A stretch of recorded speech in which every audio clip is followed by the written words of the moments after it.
Hey guys, so today I'm going to talk about a topic that really shouldn't be that controversial, but for some reason it's just made to be controversial.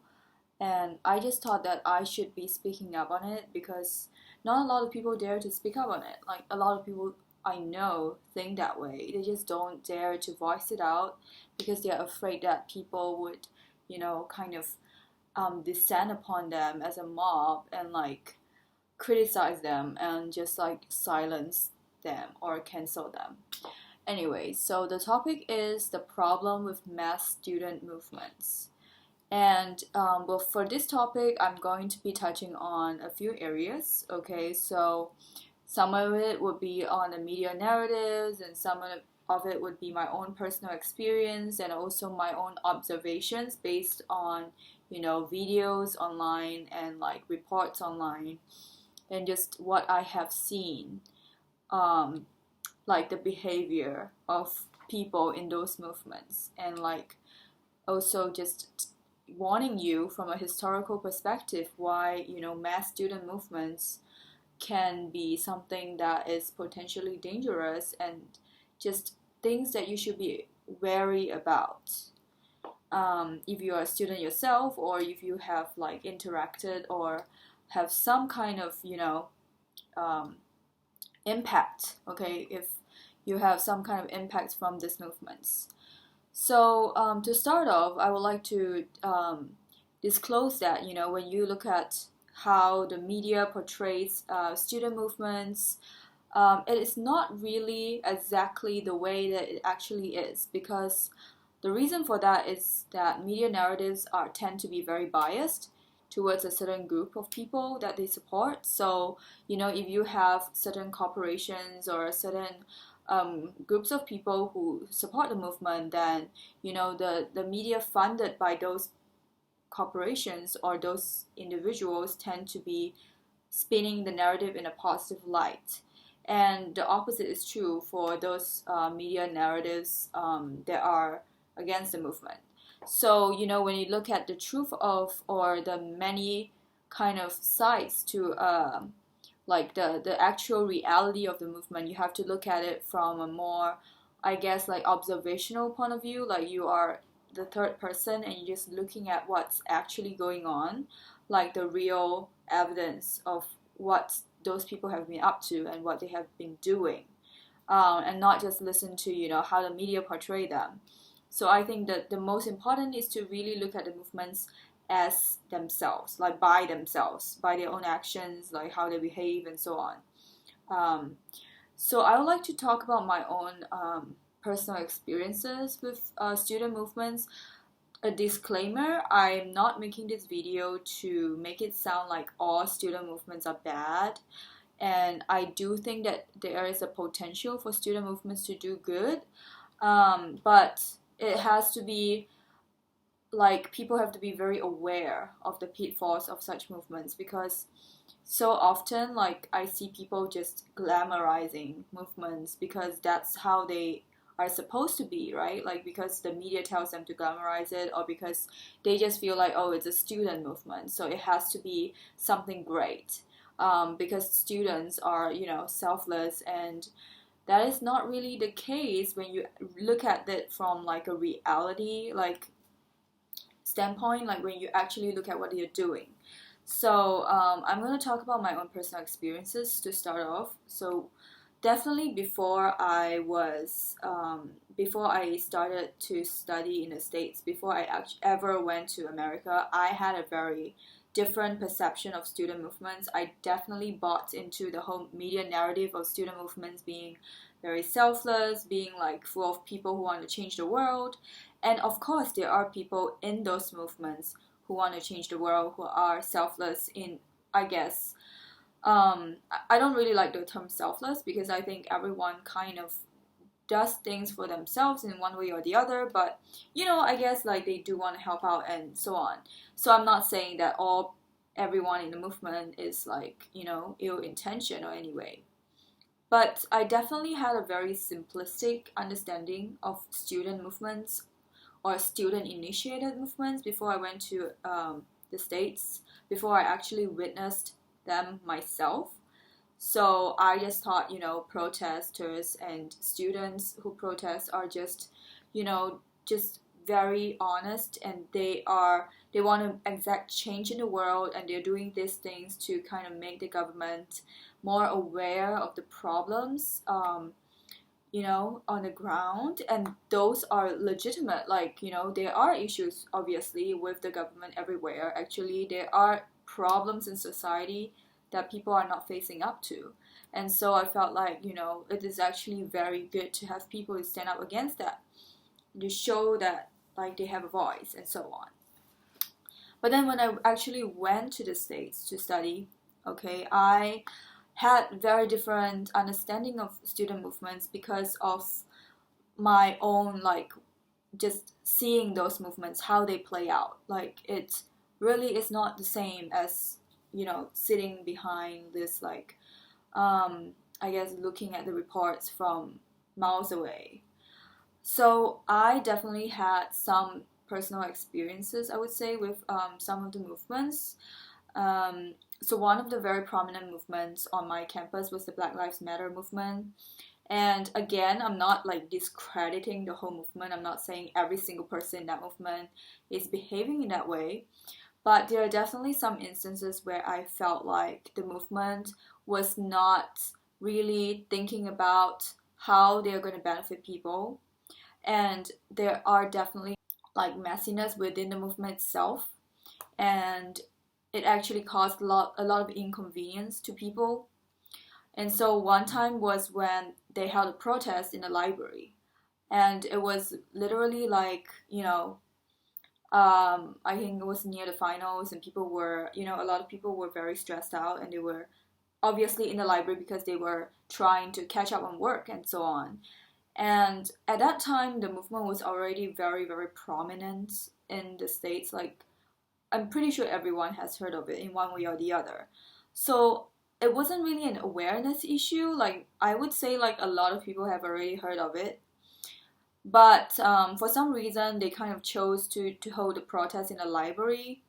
And it was just like blaring the loudspeakers. And, obviously there were people who were upset because they felt like, you could have chosen a better place. And, and then in response, someone like literally shouted through the loudspeakers that the person is kind of like, not caring about racism, like that person is like such a terrible person, like no morals, just like don't care about the movement and only care about himself, and that you should just prioritize the movement and like beyond your own needs and so on. And you have to understand that, not everyone has the same cause as you. Like, just because you are fighting for a cause doesn't mean that everyone automatically is like a member. You know what I mean? Like, everyone has their own things, like things that they are important to themselves. And, everyone is an individual. And you cannot have this mindset, like you cannot have this like entitled mindset that everybody in the world has to agree with what you are standing for. Like, it doesn't have to be that way. Like, you cannot force people to think the same way as you. And just because someone may not support this movement, or someone feels that there could be a different way, to bring about awareness without alienating people in the public, doesn't mean that they don't care about you or your lives. So I just felt like they were taking things like way too personally. Like, some of them, not all, some of them were like taking things really personally, just because people have like criticism or people have feedback, on, maybe you should do things in a different way. That, like some of them were just labeling people as like racist or like people who don't care about them. And I felt like that was very, very problematic, because you are alienating people. And, there are people who obviously were supporters of your movement, but because you adopt such a, like, literally black and white attitude, like, you just think, okay, as long as we have a disagreement, as long as you don't agree with me on my behavior, then you are automatically a racist, or automatically you're just out, That's a problem. Like, literally, there are issues, and if you don't want to listen to people's feedback, then it's not really bringing a good image. And that's not the only time this happened. So there was another discussion, which I was actually part of this society that discusses like how to basically improve society based on, I guess like protests and so on. And I was just listening in to the discussion, and people were talking about, their plans to block the road, and they just want to like show the world, I guess, that their movement is important, and they want to kind of use it as, I guess, a way to like stop traffic and to literally get people to listen to the people's voices and so on, which I understand where they're coming from, but then someone raised like a good point. I thought someone raised a very valid point that, what would happen if like ambulances they cannot like, pass by because you are blocking it, and what if people die? Like what if people who seek emergency who are in emergency situations seeking help, what if they die because you blocked the road that night? And literally the response was, oh, like we cannot help it because that's just like a consequence that we have to live with, because our cause is just so important, and we just have to risk having some consequences. And I just felt like that wasn't a very well like thought out response. Like you're kind of, you're kind of, firstly you're kind of assuming that by blocking the road you're going to progress in your movement, you're gonna actually bring about progress. But I don't really see like a very strong correlation between blocking the road and definitely making progress. Like, you have to look at it from like more strategic point of view, like where are you in the movement right now, right? Like, is it an awareness issue, or are you like trying to get something done? Like what is your goal, right? You cannot just be like blocking the road and without a specific goal in mind. And her responding that, this is just like a typical, it's just something that we have to let go of. If someone dies in the ambulance, or if someone has a heart attack, then it cannot be helped because that's just how it is. Like, I just felt like, that is not really the right response, because I feel like if you are a movement that cares about lives in general, who cares about people, then you should at least, think about how to go around it, Like, you should think about the repercussions of your actions, and like how maybe instead of blocking the road, like are there alternatives that can like lead to the same goal. Like, you shouldn't just be dismissing other people's lives just because it doesn't really matter to your cause. And this is just not the only thing that happened. And so I felt like very uncomfortable with that reply. Like, I felt like, there's no consideration of other people outside the movement who are people as well, And I'm not saying that every single person in the movement is like that, but the fact that, there are people in the movement who think that way, I feel like people have to really be aware of what they're doing and what they're hearing. And if you are just in the movement because everyone else is in the movement, because everyone else is saying how righteous it is, then you have to really think about your actions. Like, are your actions actually going to make a difference? Like, are your actions actually going to lead to a positive outcome, like in general for society, not just for yourself, not just to make yourself feel good, And another thing is, so this is just one example of a movement. Another movement that is very prominent on campus is obviously the anti-Trump movement, right? I mean, it's not really a movement, I guess it's just like a protest. Like, people protest very, very passionately. And again, I don't have a problem with protesting against Trump. Like, if you feel like it is something that you have to voice out and participate in, like, sure, why not, right? I mean, I think people can protest about anything, okay? Like, why not? Because you do have freedom of speech. I mean, yeah, you do have it to some degree, so you should make use of that, like, if you want to. But the problem is that, so this another thing that happened. It didn't happen, fortunately, it didn't happen when I was like there, like when I was like on campus. It happened when basically I was away, doing study away, like studying abroad somewhere. And then some people were protesting against Trump. And it was just like, it was like a very hyper emotional situation because it was right after the elections. I think it was in 2016.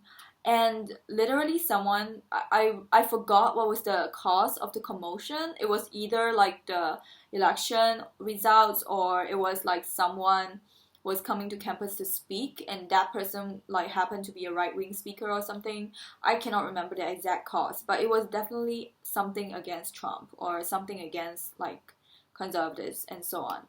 And one person got so angry in the protest that he or she, I'm not sure who that person is, he or she literally threw a brick like through the Catholic center's window. And I didn't have to experience that, thankfully, but basically people who were there, they took videos and photos of it and they shared it on social media, like just warning people, when you are in a protest, please do not do that, because that's going to harm people's lives and it's not resolving any issue. Like you throwing a brick through the Catholic Center window is not going to like negate the election results, okay? It's not going to make your society progress in a better way. It's not going to improve like anything, okay? So, anger aside, like you have to really think about the consequences of your own actions and what it actually does to society and to people. Like, are you actually making a positive change, or are you just doing things based on your own emotions, like in the moment, and you just don't care about anybody else around you? And that is actually a very common problem that I have observed among, I guess, like people when they are in a mess, like when they are like in a huge group, when they are all like doing the same thing, like it can be like shouting a slogan, or when they're protesting, because they are in a very huge group, they kind of feel like they can do anything. Like it sounds like very scary, but it is true, and this is actually well documented in this crowd psychology. It's literally called mob mentality. So when you are in a group, it is way easier for you to act out irrationally. It's way easier for you to do without thinking, because you are in a group of people who think the same way, and it's very easy to drown out any ideas that are different from you, and it is also very easy for you to commit violence. And this is not just like my own imagination. It's literally, there are video evidence of protesters turning violent, and this is not something that is uncommon. It is not something that only happens within one movement. It can happen in literally any movement. So another example that I found, it was actually on CBS News. So this group of Black Lives Matter protesters, I think it was like the leader of the movement or someone like that, and it was during a Bernie Sanders rally. So it wasn't violence, but it was definitely intimidation tactics, okay?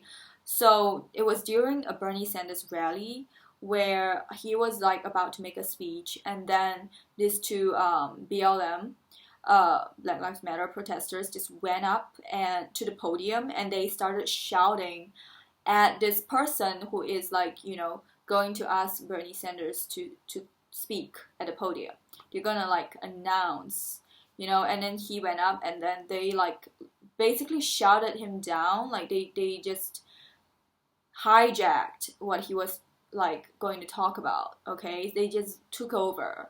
And they started like shouting at people. They were literally shouting close to like the person's face. Like the person was here and they were like here. Like that was like how close they were. And again, this is not like some made up thing. It's not a conspiracy. I'm gonna link it down below. You can take a look for yourself how scary that is. Like imagine you're at a podium and two people just like shouted at you near your ear and like tell you to like, I don't know what they were even saying. Like they were just telling them to go get out or something. And they were saying like, oh, he doesn't care about Black lives. Again, a debatable point. Okay, I'm not really a Bernie Sanders supporter. Like I'm not like a fervent supporter of Bernie, so that's not why I'm talking about this. But I think anyone deserves respect, right? Like I mean, if you are going to speak in a public event and people just shout at you near your ear, like that's not an appropriate behavior. And if people are going to criticize your movement because of the way that you are behaving, I don't think you should have any problems with constructive criticism, because again, it's not wrong to criticize a movement, right? A movement is made up of people, and if people do something wrong, then you should self-reflect and like improve it, so then you're doing things that people can actually accept. But I don't think that kind of behavior is acceptable. And this is not just movements in the States. It's not just student movements in the States. I've observed that throughout the world, there are a lot of student movements where people have done really irrational things, and it somehow gets glorified because they're students, and it's like, oh, it's okay, like they can just do whatever they want because they are passionate and because they feel so strongly about their cause. But at the end of the day, we all have to be responsible for our own behavior. We are all responsible for the consequences of our behavior. It doesn't really matter what kind of movement you stand for, okay? You can stand for like the most righteous, the most like beautiful sounding movement, but if your behavior is like really scary or violent to individuals, then you have to be responsible for your behavior, and there's no exceptions. And another example, a very very good example of this is obviously the Hong Kong protest. And I know a lot of people are not aware of this because again, media narrative, people are quick to glamorize the movement because it's pro-democracy, supposedly, but there's actually a lot of instances. In fact, it's so frequent, the instances are so frequent that even Western media has already reported on the problems of the movement. So Sky News has produced the footage of this man being beaten by the protesters, and this man is not like against the protest. He just had some disagreement with one protester, and then they started arguing, and then they started arguing with like a group of people, and then they just descended upon him and beat him up, literally just beat him up.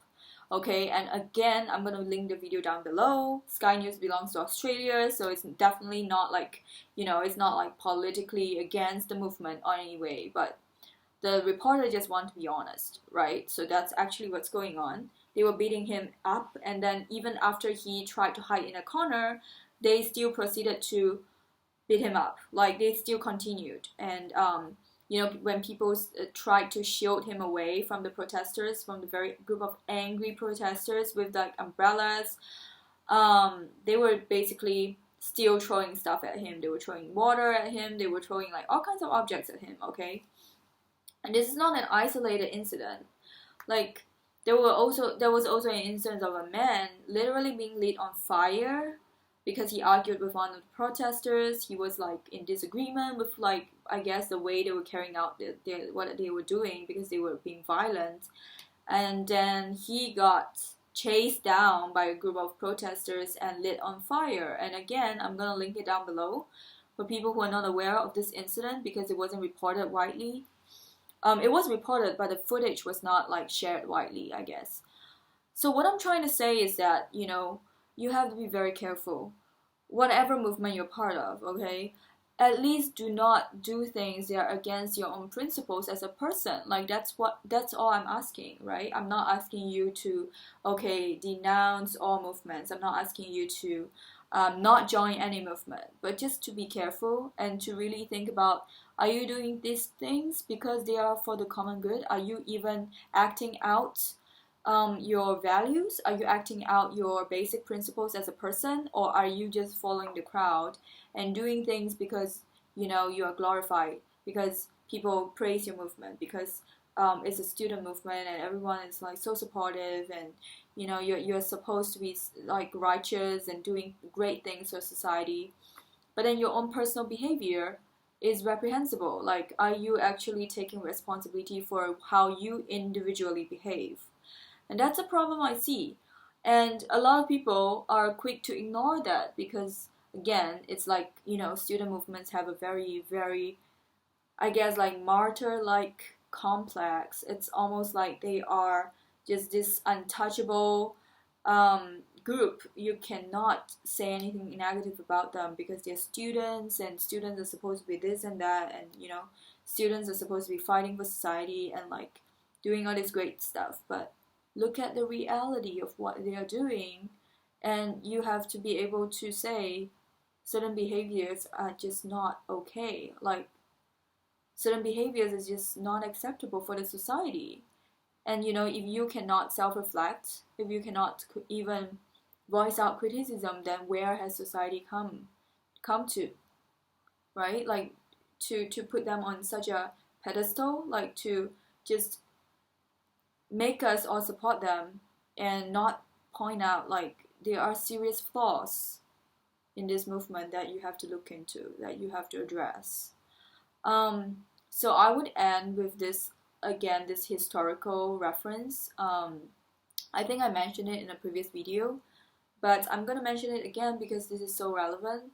For people who think that students are not capable of any damage or destruction, and it's always, you know, the government's fault or the police fault, like, obviously, yes, you know, there are flaws within the government, there are flaws within like every institution, but ultimately what we do is up to us, like our individual actions. If we beat someone up and that someone is like a civilian, we gotta be accountable for that. You know what I mean? Like, I don't care what kind of movement you are in.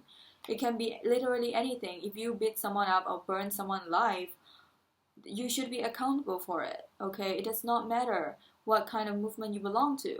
It is not even like relevant, you know, the movement is not even relevant. You as an individual should not be given any amnesty for the things that you have done under any circumstances. So one really good historical example of how students have the capacity for evil is the Cultural Revolution. And you know, a lot of people may not even know what the Cultural Revolution is. It literally took place in China during the communist era, like in the 1966, I think, to 1976. It was actually more like in the, I guess, late 1960s to early 1970s that the movement was at its peak.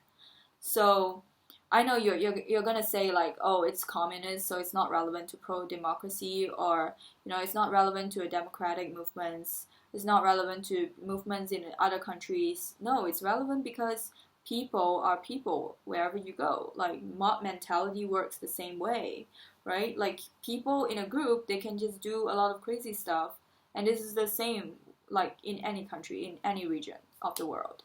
And so during the Cultural Revolution, basically a lot of students, they called themselves revolutionaries, and they set out to, you know, criticize, or they set out to basically punish the counter-revolutionaries. So they are very, they're basically there to weed out like the impure members of society whom they see as not communist enough, like not pure enough for I guess the revolution.